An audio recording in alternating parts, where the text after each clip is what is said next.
If I had left 10 minutes earlier, I never would have stayed at his house. If I had not stayed at his house, his mother never would have stood in front of me and say, in a low voice, "I am not just a mom tonight, my name is Ethan." I am 24 and I live in a tiny apartment in downtown Seattle, the kind of place where the kitchen sink is 3 steps from the bed and the neighbors fight loud enough to be part of your life. I work as a junior tech at a small IT company. Most days I fix other people's Wi-Fi, set up office printers, and answer emails from clients who think turning it off and on is a joke. It is not my dream job, but it pays enough for rent and cheap takeout. I am not the guy who chases trouble. I go to work, lift at the gym, play video games at night. I had a girlfriend once for about 6 months. We broke up on a Tuesday. No big fight. She just said you feel half here, and I did not know how to argue with that. Since then, it has just been me. I told myself I liked it that way. No drama, no mess. Then one stormy Thursday, everything shifted. It started with water. I came home late from work, tired and damp from the rain that never seems to quit in this city. My sneakers squeaked on the stairs as I climbed to the 3rd floor. When I pushed my apartment door open, I heard it first. A slow, steady drip. I frowned and flipped on the light. There it was. A dark, wet patch on the ceiling right above my bed. Water fell in slow drops, landing on my pillow, my one good pillow. "You have got to be kidding me," I said under my breath. I dragged a trash can under the leak and called my landlord. He sounded half asleep and twice as annoyed. He said something about an old roof, recent storms, and a repair crew that was backed up for days. "So what am I supposed to do?" I asked, watching another drop hit my bed. "Stay at a friend's place for a bit," he said. "It will dry out." Then he hung up. I stared at the ceiling, phone still in my hand. I did not have family in the city. Most of my coworkers lived with roommates in places even smaller than mine. I was not close enough to any of them to ask for a couch. Then I thought of Ryan. Ryan has been my best friend since high school. We met in gym class when he laughed at my jump shot, and I told him at least I could do a push-up without crying.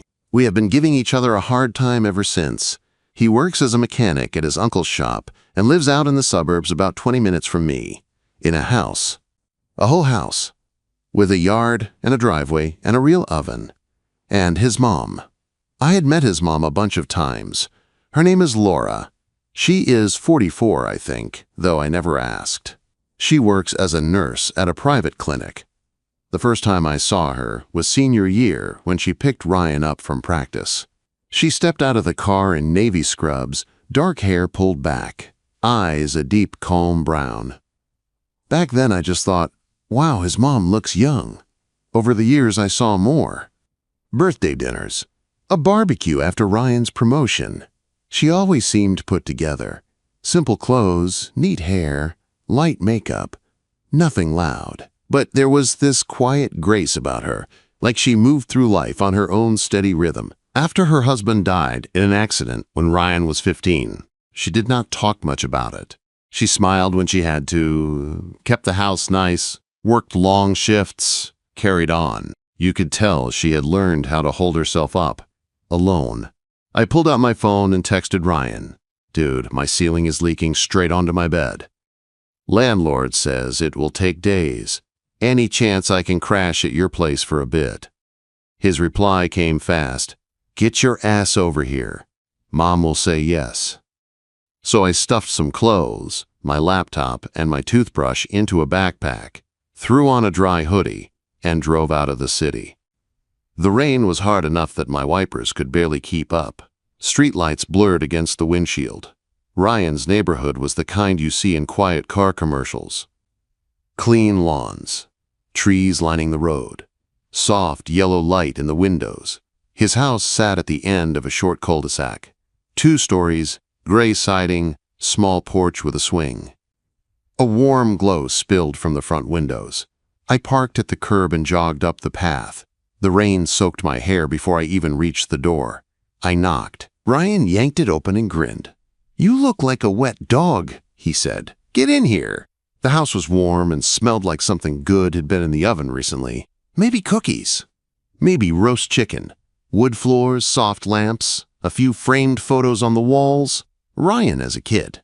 Ryan with his dad, both in baseball caps, laughing. Laura stepped out from the kitchen, drying her hands on a dish towel. She wore a dark green sweater and black leggings. Her hair was in a low ponytail. No scrubs, no ID badge. Just her. "Ethan," she said, her voice soft but precise. "Ryan told me about your leak. You are welcome to stay as long as you need." "Thank you, Miss Hart," I said automatically. She gave a small smile that did not quite reach her eyes. "Laura is fine," she said. "We are not at a parent-teacher conference." "Right. Sorry. Thank you, Laura." Her name felt strange and warm on my tongue at the same time. Ryan clapped a hand on my shoulder. "You can take the pull-out in the den," he said. "TV, Wi-Fi, and Mom's rules. Which means no shoes on the carpet and no leaving pizza boxes in strange places." I lifted my hands. I can live with that. We ate leftovers at the kitchen table. Ryan talked about a car he was working on. Laura listened, asked a few smart questions about his training, then turned to me. "How is work, Ethan?" she asked. "Ryan says you fix computers for a living." "Something like that," I said. "I help people who never learned how to restart anything." She laughed, a quiet sound that made her eyes soften. "That must take patience." "Sometimes," I said. "Sometimes it just takes the mute button and a deep breath." She shook her head, amused, and sipped her water. After dinner, Ryan went to the living room to play a game. Laura cleaned up. I tried to help with the dishes, but she waved me off. "You are the guest," she said. "Go lose to Ryan." By the time we were done yelling at the screen and pretending not to take it seriously, it was close to midnight. Ryan stood and stretched. "I have an early shift tomorrow," he said. "I am crashing. Make yourself at home, man. You know where everything is." He headed upstairs, leaving me in the quiet den with the glow of the TV and the sound of the rain against the windows. I pulled out the sofa bed and tossed my bag on the floor. The sheets smelled clean, like fresh laundry and a hint of something floral. Probably her detergent. I lay on my back and stared at the ceiling fan. "This is fine," I told myself. "A few days. Sleep, work, thank them, go home." Simple. But as I drifted towards sleep, my mind kept replaying small things. The way Laura's hand brushed a loose strand of hair behind her ear. The tired set of her shoulders when she thought no one was looking. The way she said my name, slow and careful. I had no idea that before the week was over, Ryan would leave me alone in this house. And his mother would stand in the doorway at night, look at me with those steady brown eyes, and say words that would change everything. I woke up the first morning to the smell of coffee and something warm in the oven. For a second I forgot where I was. The ceiling was not my cracked apartment ceiling. The light was softer, filtered through curtains instead of broken blinds. Then I heard Ryan's laugh from down the hall and the clink of dishes. Right, his house. No leak, no landlord. I pulled on a t-shirt and walked to the kitchen. Ryan sat at the table in sweatpants, scrolling his phone. Laura stood at the stove in an oversized gray sweater and leggings, pulling a tray of biscuits from the oven. The room smelled like butter, coffee, and something that felt like a memory I never had. "Morning, Ethan," she said, glancing over her shoulder. "Sleep okay?" "Better than at my place," I said. "No rain in my face." Ryan snorted. "Yeah, man, my mom runs a real hotel here. Breakfast and everything." She rolled her eyes, but there was a ghost of a smile there. "Sit, both of you," she said. "Eat before it gets cold." We did. She set a plate of scrambled eggs and biscuits on the table and poured coffee into 3 mugs. I noticed she poured mine black without asking. I had only told her once. "You are working today, Ethan?" she asked, sitting down with her own plate. "Yeah," I said. "I can log in from here. I will stay out of the way." "You are not in the way," she said. "Use the dining table if you want. Wi-Fi password is written on the fridge." Ryan groaned. "Do not tell him that, Mom. He is never going to leave." "That is fine," she said calmly. I like having someone here who closes the fridge all the way. I laughed, almost choking on my coffee. Ryan flipped a piece of biscuit at her. She dodged it without looking. The easy way they moved around each other made something in my chest tighten. My house had never felt like this. After breakfast, Ryan grabbed his keys. I have a double shift, he said. Oil changes all day. Try not to get fired from your little hacker job. IT job, I corrected. Try not to drop a car on yourself. He punched my shoulder lightly and leaned down to kiss his mom's head. Bye, Mom. Be careful, she said, looking up at him with that sharp, quiet concern only moms have. The door shut behind him, and the house fell into a different kind of silence. Not empty, exactly, just smaller. I set up my laptop at the dining table. The wood was smooth under my forearms. My charger reached the outlet by the wall. Laura moved around the kitchen, cleaning up, humming under her breath. After a while, she disappeared down the hall. I heard water in a sink, the soft thud of drawers. I tried to focus on my work tickets. I answered emails, reset passwords, ran a scan on a client's system. It should have been just another day. But I kept catching small sounds. The washer starting. A cupboard closing. Her footsteps passing the doorway. Around noon, she came back in, her hair now pulled into a low knot, a light blue blouse replacing the sweater. You hungry? She asked. A bit, I admitted. I can make a sandwich. Sit, she said, brushing a hand toward my chair. I am already in the kitchen. She put together simple turkey sandwiches, chips on the side, a couple of apple slices. We sat at the dining table, my laptop pushed to one side. So your family is not in Seattle, she said. I shook my head. My parents are in Arizona. They retired early. I moved here for work. I have not gone back much. That must get lonely, she said. Not a question, just a quiet fact. Sometimes, I said. The city is loud, but it is not the same as company. She nodded slowly, like she understood that too well. Ryan said your husband passed when you were 15, I added carefully. Pretty rough. He was 14, she corrected softly. And yes, it was. Her eyes went distant for a moment. Then she pulled them back. We made it through. Ryan is a good man. He is, I said. He would give you his last slice of pizza. He better not, she said, a small, real smile showing for the first time that day. He eats enough as it is. The tension eased. We ate. She asked about my work. I told her a funny story about an older client who thought the internet was inside his keyboard. She laughed, covering her mouth like she was not used to letting that sound out. The day settled into a pattern. I worked. She went out for her shift at the clinic. By late afternoon, Ryan thundered through the door, throwing his bag down, complaining about oil stains. Dinner was noisy again. Basketball game on. Jokes flying. It almost felt normal, ordinary, like I could stay forever. On the third day, Ryan came into the den with a duffel bag slung over his shoulder. You are bailing already? I asked. Work trip, he said, dropping the bag on the sofa. Boss wants me to ride along to Spokane for some training thing. We are leaving in an hour. Back tomorrow night. He looked at me. You are good here, right? Mom said, it is fine. I blinked. You want me to stay while you are gone? Yeah, he said. Why not? The leak at your place is not fixed, right? Probably not, I said, thinking about my sad ceiling. He clapped my shoulder. Then you stay here. Mom likes the company. She gets weird when the house is too quiet. From the kitchen, we heard her say, I heard that. Ryan grinned. Love you, Mom. A few minutes later, Laura stepped into the doorway, wiping her hands on a towel. She was in dark jeans and a soft white top. Her hair was down, falling over one shoulder. Ryan says he told you, she said to me. Yeah, I said. But I can go if it is too much. You do not need a stranger in your house alone. You are not a stranger, Ethan, she said.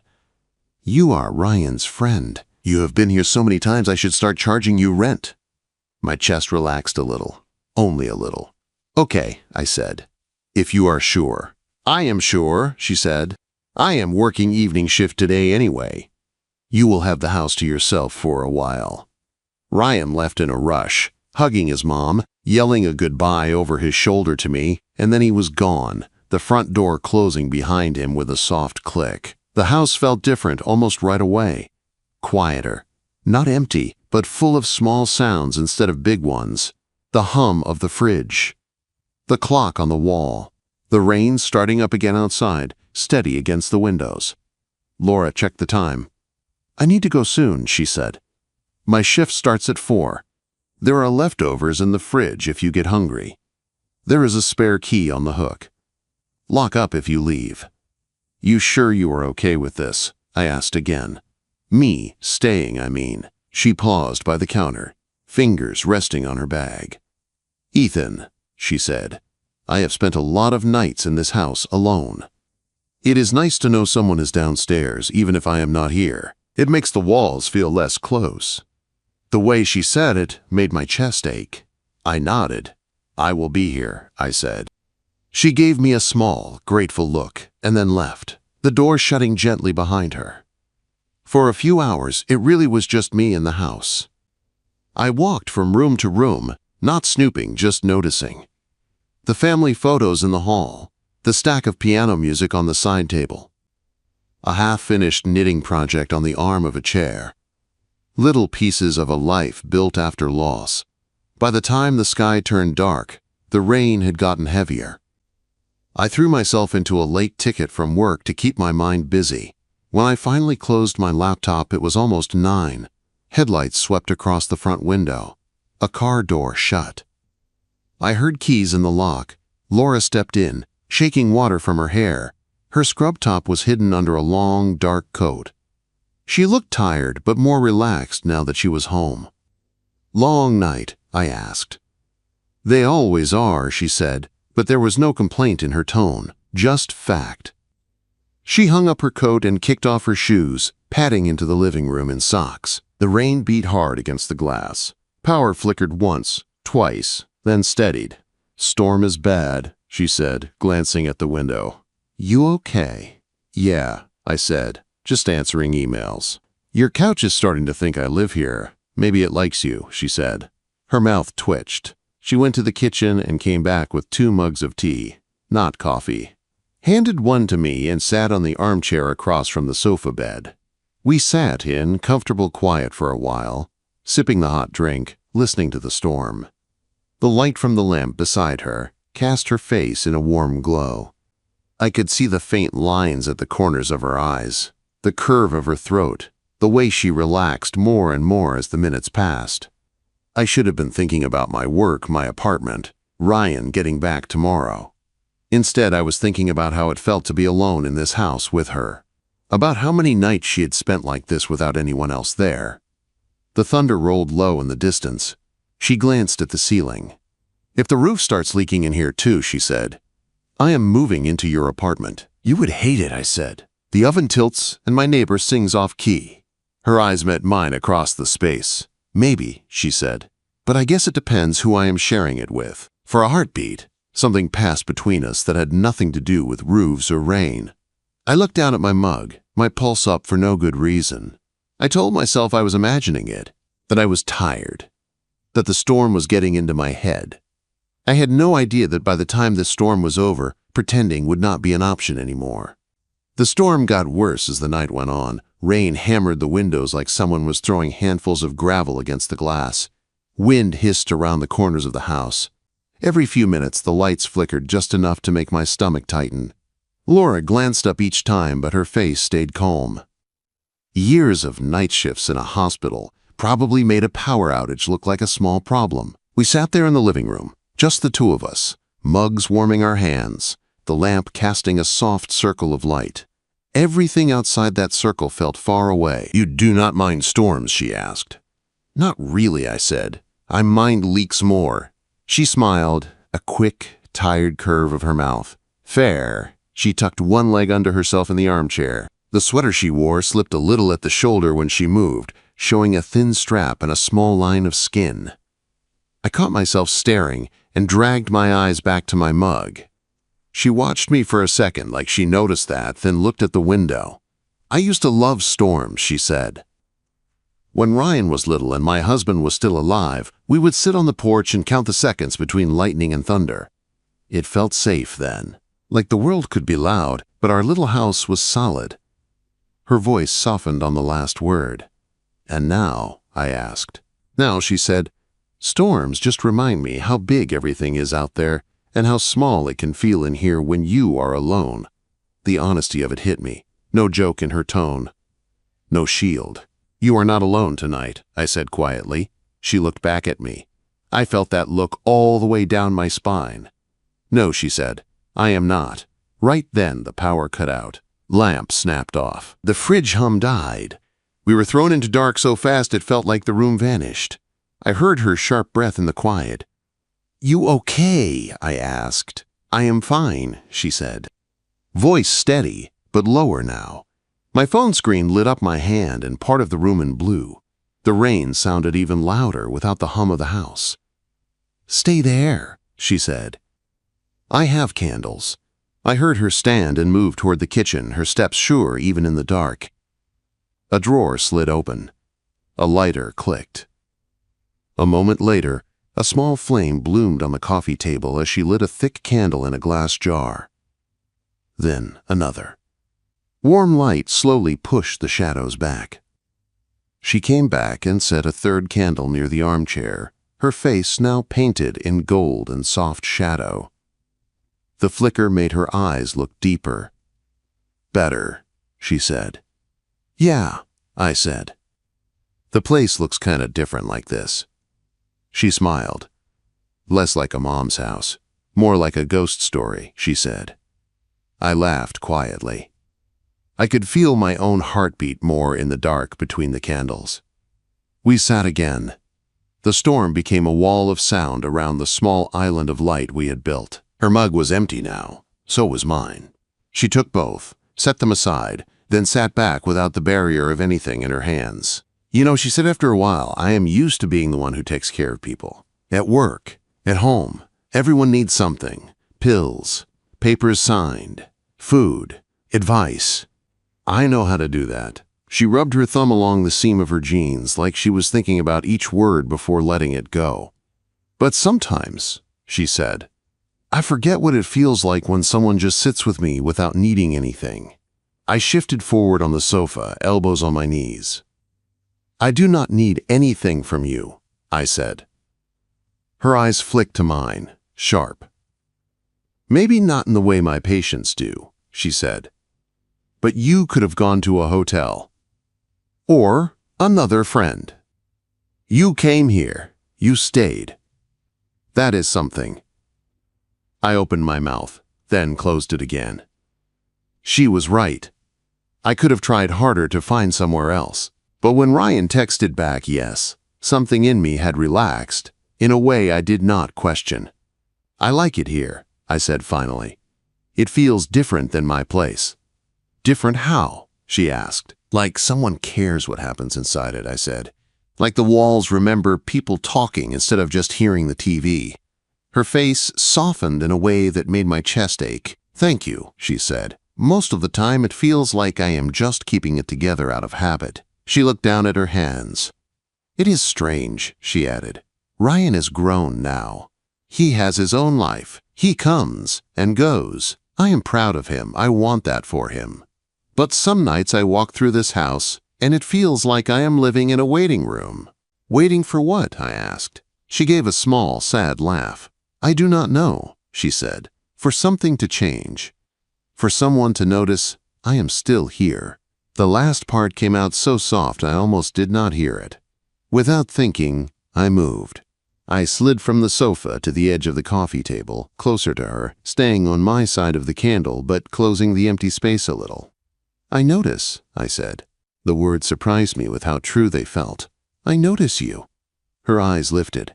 The candle between us flickered high, then eased down. "Do you?" she asked.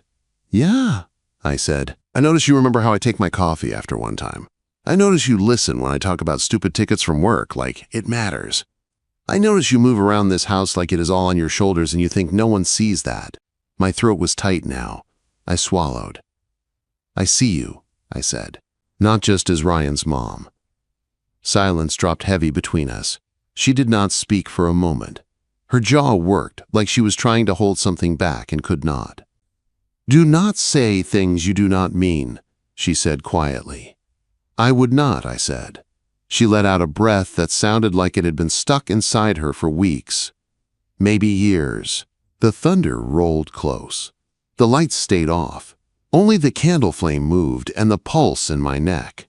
You know this is wrong by most people's standards, she said, her voice steady again but low. I am your best friend's mother. I am 20 years older than you. People love to have opinions about women like me. Her eyes did not leave mine. Do you care what they say? She asked. I thought about Ryan, about the house, about my leak, about her sitting alone in this room when storms hit and everything was dark. I care what you say, I answered. Her lips parted like she had not expected that. She stood up slowly, like every motion was a decision, and walked around the table to my side. The candle threw long shadows across the floor. I stayed where I was, heart pounding. She stopped in front of me, close enough that I could see how tired she was, and how beautiful that did not erase. Close enough that I could smell the faint, clean scent of her shampoo under the trace of hospital soap. She reached out and rested her hand on my shoulder. Her fingers were warm. They tightened just a little, like she was checking if I was real. You are making this very hard, Ethan, she said. There was a hint of a shake in her voice now. Hard how? I asked, my own voice barely there. Hard to pretend I do not feel anything, she said. Hard to act like you are just a guest on a couch downstairs. Her hand slid from my shoulder to my jaw, fingers light but sure. My skin buzzed under her touch. I looked up at her. She was watching me with that same raw, open look I had seen for only a moment in the kitchen when our hands touched. My mind flashed through a dozen warnings. Ryan, age, lines you do not cross. I should have stepped back. I did not. Laura, I said, testing her name the way it felt in my mouth when everything else was stripped away.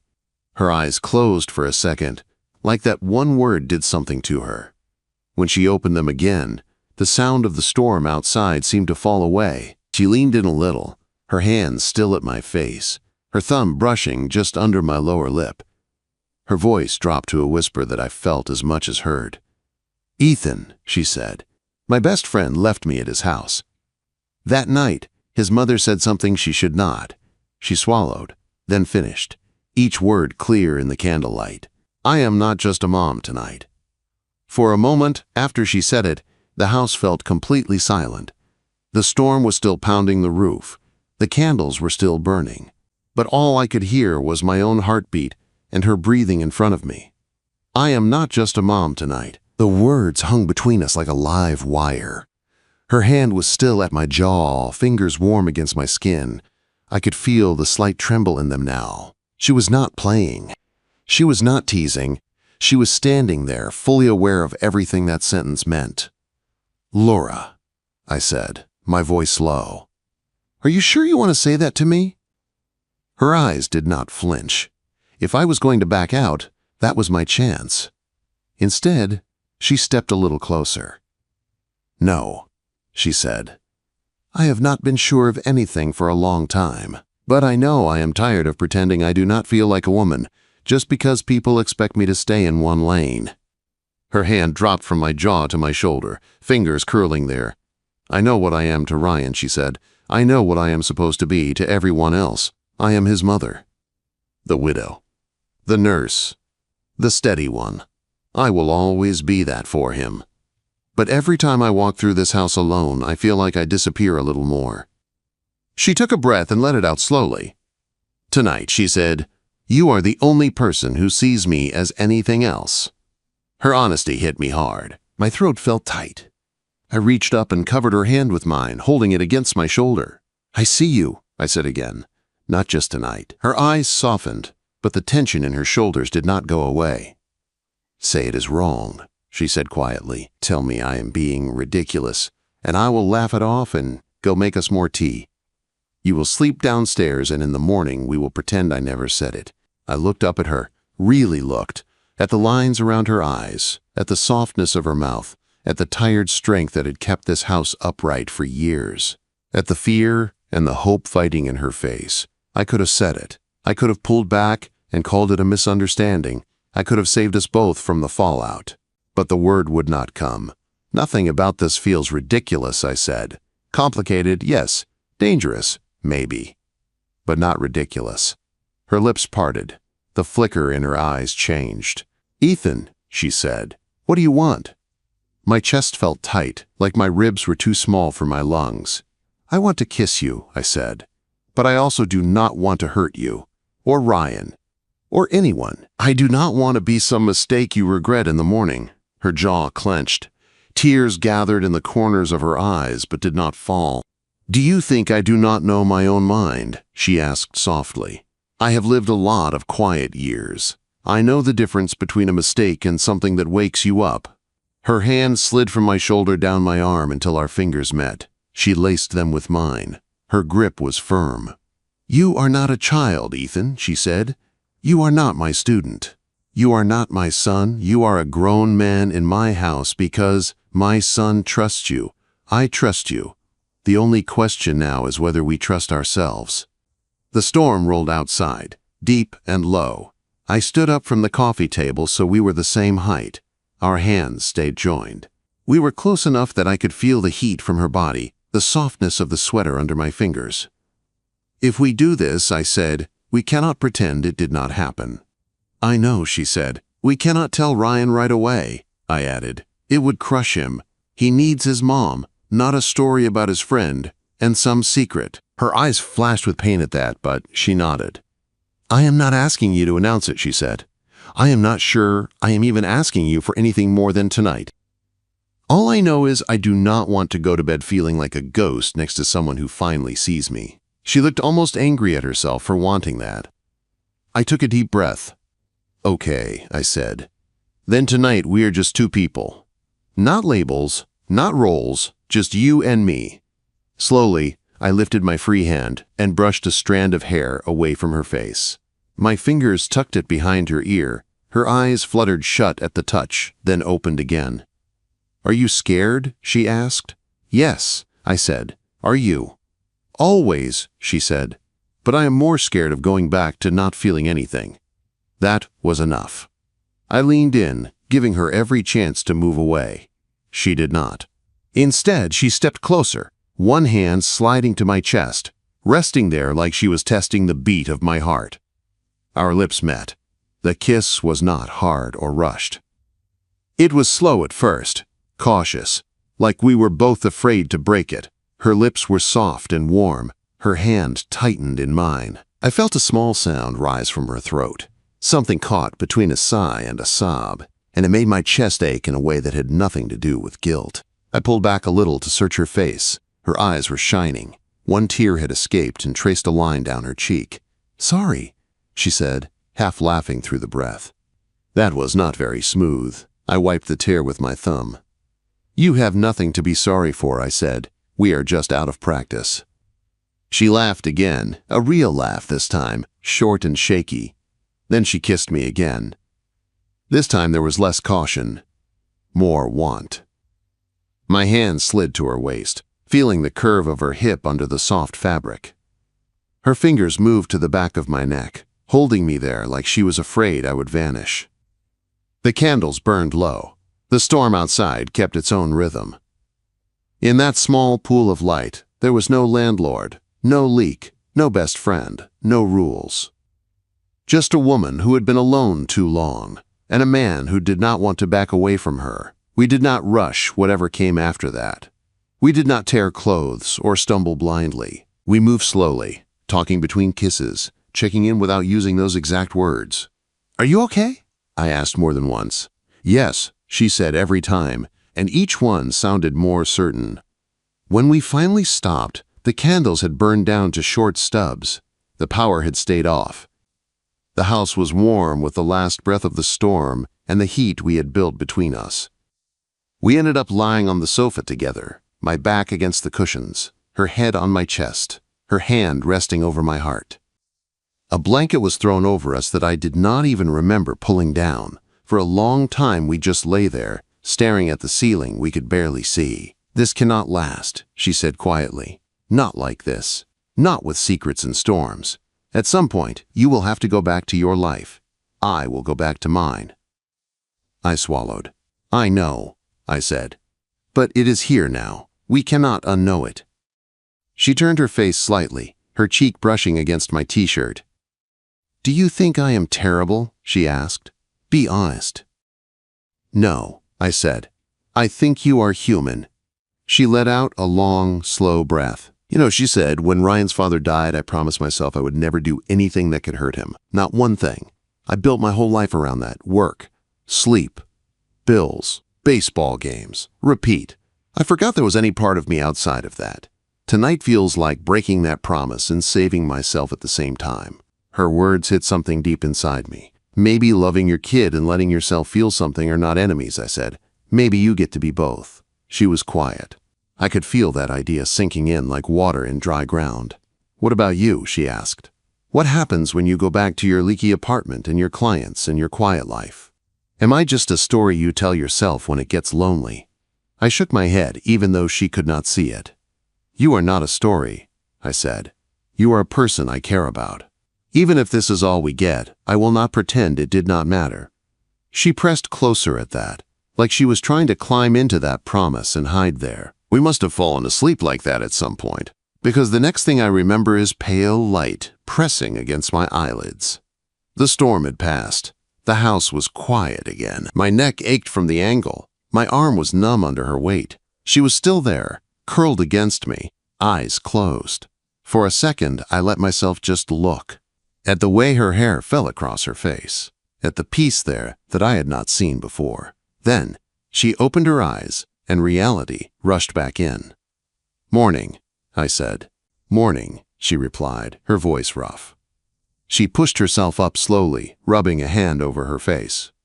The blanket slipped. She caught it and pulled it tight around herself. We both sat up. The living room looked different in daylight. Less like a secret and more like a place where real life happened. "Ryan," she said suddenly, checking the time on her phone. "He will be back this afternoon." I nodded. My stomach twisted.